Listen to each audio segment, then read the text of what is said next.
നമസ്കാരം. ചേച്ചി പറ എന്താ വിഷയം? മനാഫാണല്ലോ ഇപ്പോഴത്തെ വിഷയം എന്ന് പറയുന്നത്. മനാഫാണ് വിഷയം. കേക്കട്ടെ, എന്താ പറയാനുള്ള പറ.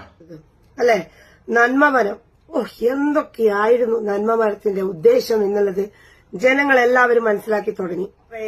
പിന്നെ മുസ്ലിംസ് ഒക്കെ കൂടിയിട്ട് അവന്റെ ചാനൽ അങ്ങ് റീച്ചായി കൊടുത്തു. അല്ലെങ്കിലും ഇങ്ങനെ തന്നെയാണ്. ഹിന്ദുക്കൾ എന്ത് വിഷയം വന്നു കഴിഞ്ഞാലും മുസ്ലിങ്ങളെല്ലാം ഒറ്റക്കെട്ടാണ്. അയ്യ, അങ്ങനെ പറയല്ലേ. മുസ്ലിമുകൾ ഒറ്റക്കെട്ടാണ്. അത് ഹിന്ദുക്കളുടെ വിഷയത്തിലല്ല. ഹിന്ദുക്കളെ സഹായിക്കാനാണെങ്കിലും സ്നേഹിക്കാനാണെങ്കിലും ഒക്കെ ഞങ്ങൾ ഒറ്റക്കെട്ടാണ്. അത് കൂടാതെ ഞങ്ങൾ ഒറ്റക്കെട്ടാണ്. എങ്ങനെ അറിയോ? ഞങ്ങൾ പ്രാർത്ഥിക്കുമ്പം, ഞങ്ങൾ പള്ളിയിൽ കയറുമ്പം, ആരാധന നിർവഹിക്കുമ്പോൾ ഒക്കെ ഞങ്ങൾ ഒറ്റക്കെട്ടാണ്. അവിടെ ഞങ്ങൾക്ക് ജാതീയപരമായ ഒരു വേർതിരിവില്ല. ഒറ്റക്കെട്ടാണ്. അതിനകത്ത് ഞാൻ ലസി ചേച്ചിനെ അപ്രീഷിയേറ്റ് ചെയ്യുന്നു. എന്നിട്ട് അടുത്ത പറ, എന്താ പ്രശ്നം എന്നറിയണമല്ലോ. അത് ആരോട് പറയാൻ, ആരോട് കേൾക്കാൻ? ഇതൊക്കെ പറഞ്ഞു കഴിഞ്ഞാൽ എന്നെ വർഗീയവാദിയാക്കും. അയ്യോ, അതാരാ ഞങ്ങളുടെ ലസി ചേച്ചിനെ വർഗീയവാദിയാക്കിയത്? പൂവിനെയും വണ്ടിനെയും പൂക്കളെയും തേനിനെയും മാത്രം പ്രണയിച്ച മതേതരത്വ സ്വഭാവമുള്ള വർത്തമാനകാലത്തിന്റെ ജ്ഞാൻസി റാണിയെ ആരാണ് വർഗീയവാദിയാക്കിയത്? വളരെ മോശമായി പോയി. ബാക്കി പറകേക്കട്ടെ. അത്ര എന്നെ മെച്ചം അർജുന്റെ ഭാര്യനെയായി. അതായത് സ്വന്തം കാലില്, അതായത് ഹസ്ബൻഡ് മരിച്ചു. അപ്പോൾ സ്വന്തം കാലില് നല്ല തന്റെടത്തോടെ കൂടിയിട്ട് പണിയെടുക്കാൻ പോകുന്ന സമയത്തും അന്നേരവും ഈ ഭ്രാന്തന്മാർക്ക് കൊരക്കല്. അങ്ങനെ പറയല്ലേ ചേച്ചി.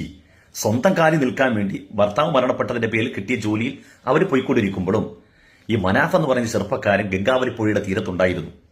അർജുന്റെ മൃതദേഹം അമ്മക്ക് കൊടുത്ത വാക്ക് പാലിക്കാൻ വേണ്ടി അതുകൂടി കൂട്ടിച്ചേർക്കണം. അങ്ങനെ വെറുതെ അങ്ങനെ സ്വന്തം കാലിലും പിന്നെ വാടകയ്ക്കെടുത്ത കാലിലും ഒക്കെ നിൽക്കുന്നതിന് മുമ്പ് ഇത് കൂടി ഒന്ന് പറയണമല്ലോ. എന്തുവാടെ നിന്റെയൊക്കെ മതം ഇതാണോ പഠിപ്പിക്കുന്നത്? നിന്റെയൊക്കെ മതത്തിന്റെ അടിസ്ഥാനം തന്നെ ഇങ്ങനെയാണോ? ഹിന്ദു മതത്തിനെ വളരെയധികം പുച്ഛിക്കുക എന്ന് പറയുന്നതാണോ നിന്റെയൊക്കെ മതത്തിന്റെ ഇത്? ലസു അങ്ങനെ പറയില്ല ലസു.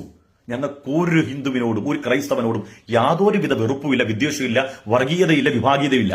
അതുകൊണ്ടാണ് പണ്ഡിറ്റ് കറുപ്പം പറഞ്ഞത്, അല്ല ഇവനൊരു പുലയനല്ലേ, അള്ളാ മതം നാളെ സ്വീകരിച്ചാൽ ഇല്ലായിടത്തും പോകാം ഇല്ലത്തും പോകാം ജ്ഞാനപ്പെണ്ണേ, നോക്കൂ സുന്നത്തിൻ മഹാത്മ്യം ജ്ഞാനപ്പെണ്ണേ. ഇത് പണ്ഡിറ്റ് കറുപ്പം പാടിയതാണ്. ഈ പണ്ഡിറ്റ് കറുപ്പൻ പാടിയ ഈ പാട്ടൊക്കെ നമ്മുടെ കേരളത്തിൽ ഇത്രയും അധികം ഉല്ലേഖനം ചെയ്യപ്പെടുമ്പോൾ എങ്ങനെയാണ് നമ്മളെയൊക്കെ തീവ്രവാദിയും വർഗീയവാദിയാക്കിയത്? നമ്മൾ ഇന്ന് വരെ ലസു ചേച്ചിന് എന്തെങ്കിലും മോശമായിട്ട് പറഞ്ഞിട്ടുണ്ടോ? ആരെങ്കിലുമൊക്കെ കമന്റ് ബോക്സിൽ. അത് കൂടുതലും മുസ്ലിമീങ്ങളല്ലെന്ന് ഹിന്ദുക്കൾ തന്നെയാണ്. നിങ്ങളുടെ വർത്തമാനം കേൾക്കുമ്പോൾ എല്ലാവർക്കും ചൊറിഞ്ഞു വരുമ്പോൾ ഹിന്ദുക്കൾ തന്നെ എഴുതുക. കാരണം അവർക്ക് പോലും അപമാനം ആയി മാറുന്നുണ്ട്. അതുകൊണ്ട് എഴുതുന്നതാണ്. അല്ലാതെ നമുക്കൊന്നും നിങ്ങൾ ഇതിങ്ങനെ പറയുന്നത് കൊണ്ട് കൂടുതൽ സർക്കുലേഷൻ കൂടുതലാണ്. വേറെ കൊണ്ടല്ല. ഒരു മനുഷ്യൻ ഒരു സമുദായത്തിന് വേണ്ടി, സമൂഹത്തിന് വേണ്ടി സംസാരിക്കുമ്പോൾ അയാളുടെ വായിൽ നിന്ന് വരുന്ന വിവരമില്ലായ്മയും പക്വതയില്ലായ്മയും വർഗീയതയും വിദ്വേഷവും വിഷമമിക്കലും ഒക്കെ കേൾക്കുമ്പോൾ ആളുകൾ ആ വ്യക്തിയിലൂടെ അവർ ഉൾക്കൊള്ളുന്ന ദർശനത്തെ മനസ്സിലാക്കുകയാണ്. അങ്ങനെ വരുമ്പോൾ ഞങ്ങൾക്ക് യാതൊരു പ്രശ്നമില്ല. ഈ നാട്ടിലെ ഭൂരിപക്ഷം വരുന്ന ഹിന്ദുക്കളും ചേച്ചിക്കെതിരാണ്. ചേച്ചിയുടെ വർത്തമാനം കേൾക്കുമ്പോൾ അവർക്ക് അടിമുടി ചൊറിയാറുണ്ട്. അഞ്ഞു ബാക്കി പറ. അത്ര തീവ്രതയുണ്ട് നിന്റെയൊക്കെ മതത്തിന് എന്നുള്ളത് ഇപ്പൊ എല്ലാവർക്കും മനസ്സിലായി.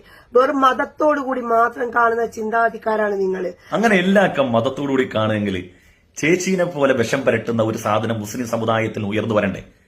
നിങ്ങൾക്ക് മറുപടി പറയാനും നിങ്ങൾക്ക് തത്തുല്യമായി വിഷം പരട്ടുന്ന ഏതെങ്കിലും ഒരു സ്ത്രീ, ഒരു മുസ്ലിം സ്ത്രീയെ നിങ്ങൾക്ക് സോഷ്യൽ മീഡിയ നിങ്ങൾക്ക് മറുപടി പറയാനോ അല്ലെങ്കിൽ ഇത്തരത്തിലുള്ള പദപ്രയോഗം നടത്തി ആളുകൾക്കിടയിൽ വർഗീയത വരുത്താൻ വേണ്ടി ഒരു മുസ്ലിം സ്ത്രീ നിങ്ങൾക്ക് കാണിച്ചു തരാൻ പറ്റുമോ? അതിൽ നിന്ന് എന്താണ് മനസ്സിലാകുന്നത്? നിങ്ങളെപ്പോലെ മറ്റുള്ളവർ മറുപടി പറഞ്ഞാൽ നിങ്ങളും അവരും തുല്യമാകും എന്നുള്ള ബോധവും ബോധ്യമൊക്കെ ഉള്ളതുകൊണ്ടാണ്. അപ്പൊ എല്ലാ മതത്തോടു കൂടിയല്ല കാണുന്നത്. നിങ്ങൾ പറയുന്നത് നിങ്ങൾ മാത്രം നിക്ഷിപ്തമാണ്. ഒരിക്കലും അത് ഹൈന്ദവ സഹോദരങ്ങളുടെ തലയിലേക്ക് വെക്കാനും അവരോട് വിരോധം കാണിക്കാനും ഞങ്ങൾ തയ്യാറല്ല.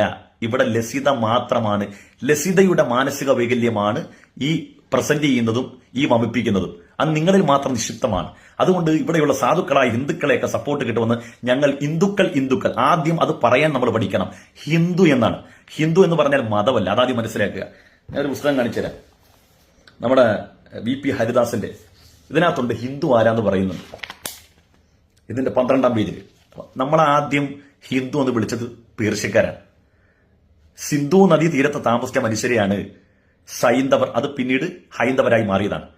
കാരണം സ എന്ന പ്രയോഗം പേർഷ്യൻ ഭാഷയിൽ പ്രൊണൗൺസ് ചെയ്യാൻ കഴിയാത്തതുകൊണ്ട് ഹിന്ദുകാരെ എന്ന് വിളിച്ചു. സിന്ധു നദീ തീരത്ത്. അങ്ങനെയാണ് നമ്മൾ ഹിന്ദുക്കളായത്.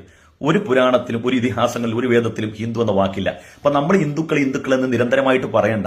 ഈ രാജ്യത്തുള്ള എല്ലാ മനുഷ്യരും ഹിന്ദുക്കളാണ്. അഥവാ സിന്ധു നദീതീരം അല്ലെങ്കിൽ സിന്ധു നദീതീര സംസ്കാരം ഉൾക്കൊള്ളുന്ന ഹൈന്ദവരാണ് നമ്മളെല്ലാവരും. അതാരെങ്കിലും കുത്തകയാണ് എന്ന് ആരും വിചാരിക്കുകയും വേണ്ട. അതുകൊണ്ട് ഞങ്ങൾ ഹിന്ദുക്കൾ എന്ന് പറഞ്ഞാൽ ഇതൊക്കെ മനസ്സിലാക്കുന്ന ഹിന്ദു സഹോദരങ്ങളാണ് ബഹുഭൂരിപക്ഷം വരുന്നത്. അതുകൊണ്ടാണ് നിങ്ങളുടെ കമന്റ് ബോക്സിൽ നിങ്ങളെ തന്നെ ചീത്ത വിളിക്കുന്നവരിൽ നല്ലൊരു ശതമാനം ഹിന്ദുക്കളെ. കാരണം വിദ്യാഭ്യാസം വിവരമുള്ള ആരെങ്കിലും ഇതൊക്കെ അംഗീകരിക്കുമോ? ഈ ആധുനിക കാലത്ത് ഇത്തരത്തിലുള്ള വൃത്തികെട്ട വർത്തമാനങ്ങളെ ആരെങ്കിലും ഉൾക്കൊള്ളുമോ? അതുകൊണ്ട് ലസീത ചേച്ചി ഇതൊക്കെ മടക്കി വെക്കുക. പറഞ്ഞു മനസ്സിലായില്ലേ? മനാഫിന്റെ വഴിക്ക് പോകും, അർജുന്റെ കുടുംബം അർജുന്റെ കുടുംബത്തിന്റെ വഴിക്ക് പോകും. ഇങ്ങനെ നാണവും മാനവും ഇല്ലാതെ സംസാരിക്കുന്നത് ഈ ഞങ്ങൾക്ക് നാണവും മാനവും ഒന്നും ഇല്ലേന്ന് ചോദിച്ച ചരിത്രം ഞാൻ ഇങ്ങോട്ട് അയവറുത്താൽ പലർക്കും ഉടുതുണി പോലെ ഇല്ലാത്ത ചരിത്രമാണ് പറയാൻ കഴിയുക. അപ്പൊ അതുകൊണ്ട് ആ വിഷയം വിട്, വേറെ പറ. ജാതി ജാതി ജാതി ഇവർക്ക് മാത്രമേ ഉള്ളൂ മതം. മറ്റുള്ള ആൾക്കാരത് മതമല്ലേ? ഇങ്ങനെ നാണവും മാനവും ഇല്ലാതെ സംസാരിക്കുന്നത് ഈ മുസ്ലിംസിന് മാത്രമേ മതമായിട്ടുള്ളൂ. മറ്റുള്ള ആൾക്കാർ മതം സംസാരിക്കാൻ പാടില്ല. ഇവിടെ എല്ലാവർക്കും ഈ നാട്ടിൽ മതം പറയാനുള്ള അവകാശമുണ്ട് ലസ്യ ചേച്ചി. അല്ല, ലസ്യ ചേച്ചി എപ്പോഴാണ് മതം പറഞ്ഞിട്ടുള്ളത്? ലസ്യ ചേച്ചിയുടെ വായിൽ ഇത്രയും നാളായിട്ട് ഞാൻ നിങ്ങളുടെ വീഡിയോ പലപ്പോഴും ശ്രദ്ധിക്കാറുണ്ട്. ഒരു ഭഗവത്ഗീതയുടെ ഒരു ശ്ലോകമെങ്കിലും, രാമായണത്തിന്റെ ഏതെങ്കിലും ഒരു ശ്ലോകം അത് പറഞ്ഞ അർത്ഥം പറയുന്നത് ഇതുവരെ ഞങ്ങളാരും കേട്ടിട്ടില്ല. കേട്ടത് മുഴുവനും ഈ ശ്ലോകങ്ങളാണ്. ഈ മുസ്ലിങ്ങളുണ്ട്, ഈ മുസ്ലിങ്ങൾ അവര് വർഗീയവാദികളാണ്, തീവ്രവാദികളാണ്.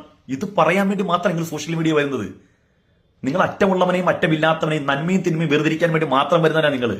അതിനപ്പുറം ഈ സനാതന ധർമ്മത്തിന്റെ ഏതെങ്കിലും ഒരു നന്മ നിങ്ങളുടെ വായിൽ വന്നിട്ടുണ്ടോ?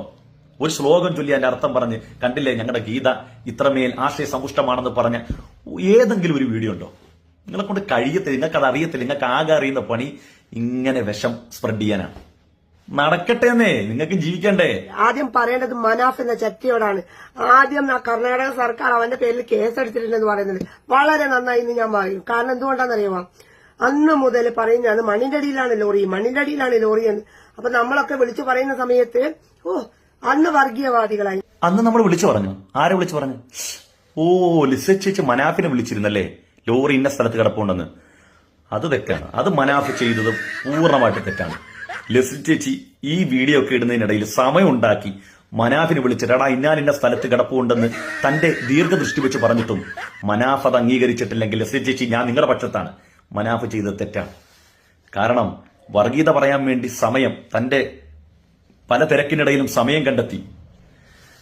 ആ തിരക്കിനിടയിൽ വീഡിയോ ചെയ്യുന്നതിനിടയിൽ മനാഫിനെ ആ ദുർഘടഘട്ടത്തിനും വിളിച്ചിട്ട് ലോറി ഇന്നാലിന്റെ സ്ഥലത്ത് കിടപ്പുണ്ടെന്ന് ലസ്യേച്ചി പറഞ്ഞിട്ടും അത് കേൾക്കാതെ പോയിട്ടുണ്ടെങ്കിൽ മനാഫെ, നിന്റെ ഭാഗത്ത് തെറ്റുണ്ട്.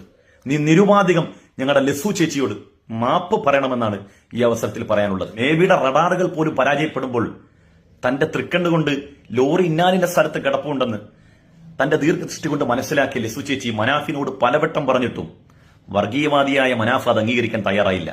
എന്നിട്ട് ആ പാവം ലിസ ചേച്ചിനെ എല്ലാവരും കൂടി വർഗീയവാദിയാക്കി. നിഷ്കളങ്കയും പൂവിനെയും പൂമ്പാറ്റയും തീനെ മാത്രം സ്നേഹിച്ച ഞങ്ങളുടെ ലിസു ചേച്ചിനെ എല്ലാവരും കൂടെ വർഗീയവാദിയാക്കിയെങ്കിൽ കാലഘട്ടമേ, ഈ നൂറ്റാണ്ടിൽ നിങ്ങൾ ചെയ്ത ഏറ്റവും വലിയ കൊടുംപാതകം ലിസു ചേച്ചിനെ വർഗീയവാദിയാക്കിയാണ്. നന്മയുള്ള ലോകമേ കാത്തിരുന്നു കാണുക.